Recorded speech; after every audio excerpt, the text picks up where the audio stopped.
Hi, I'm just going to do a quick introduction on the assembly of the receivable chip interface from Dolomite. So what we'll do is we're going to put together this chip. So if you just come in close, I'll just do a quick introduction. So the receivable chip interface from Dolomite, it comes in many components, and I'm going to assemble this for you in a minute. So in contrast to the other types of sensors we do, this one is a transparent sensor. So you have the advantage of being able to do electrochemistry, and you'll have the advantage of being able to do microscopy at the same time on it. Now, standardly, these sensors come with platinum electrodes, and I'm going to put a contact us button near this video so you can talk to us about silver chloride as well. So what I'm going to do is show you how to assemble this really quite an elegant cell. This one looks all bashed up because I quite like this electrode and I use it a lot myself.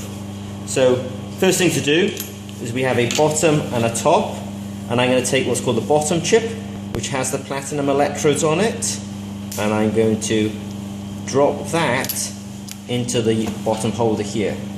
And now I'm going to take some parts and show you how to put this together. Now I might backtrack on a few occasions just to kind of reiterate heavily what I'm actually showing you. But what we have here is we have what's called the top chip. The top chip, I believe, is PMMA with a PDMS gasket on it. Materials and construction kind of mean this is good for biology. So we have 4 inputs and 1 output on this particular chip.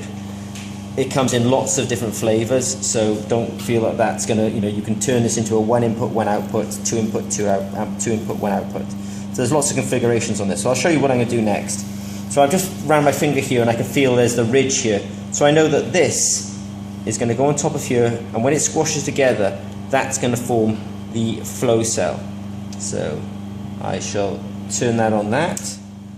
The next thing I'm now going to do, you can see that actually these gaskets are already in place for me. So I'm going to leave them where they are. These gaskets have holes in them, and this is to allow the fluidic path. The next thing I'm going to now do is take hold of these, they're really PCB boards with gold contact pins on them, and these are what's going to provide the electrical contact. So at the moment the system has electrodes which are in a flow cell, but we've no way of getting voltage and current in and out of this system.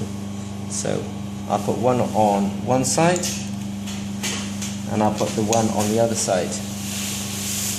Now what I'm going to say to you is, here I have 4 pins, and I've looked very carefully at my chip, and I know that the pin here and the pin here are the ones that bring the electrical signals in and out of this system.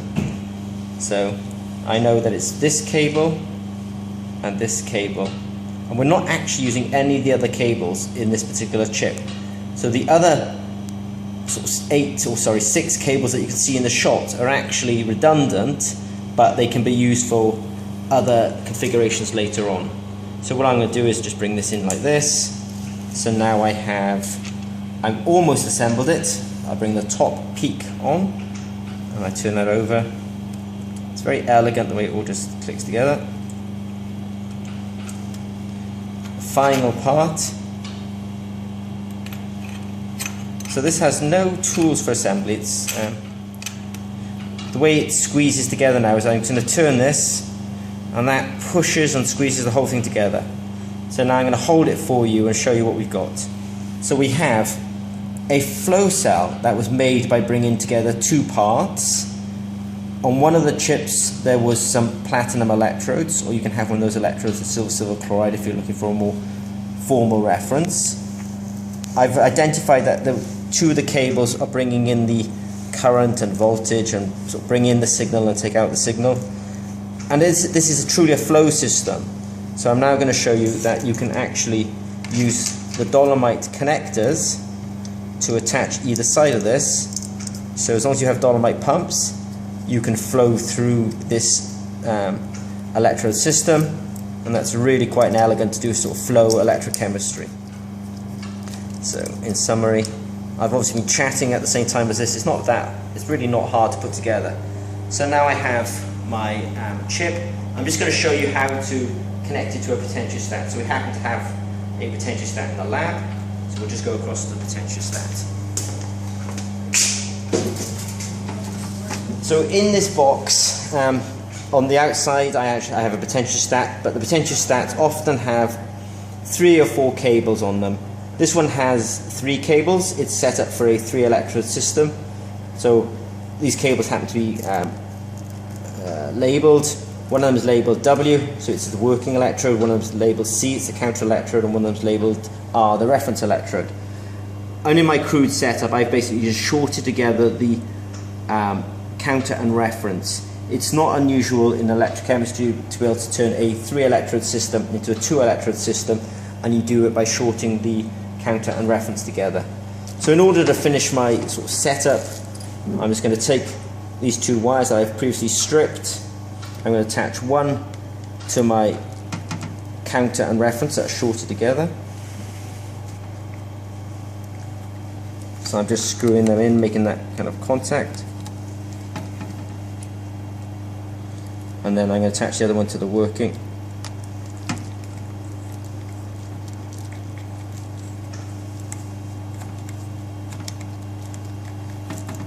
Alright, so in summary, it's a flow cell from Dolomite. It has an inlet and an outlet, so you can constantly flow solution through it, and at the same time then you can apply a voltage and measure the current, so you can be doing flow electrochemistry. If you have any questions, I'm going to put a contact link nearby and you can ask me directly. Okay, thanks very much. Thank you.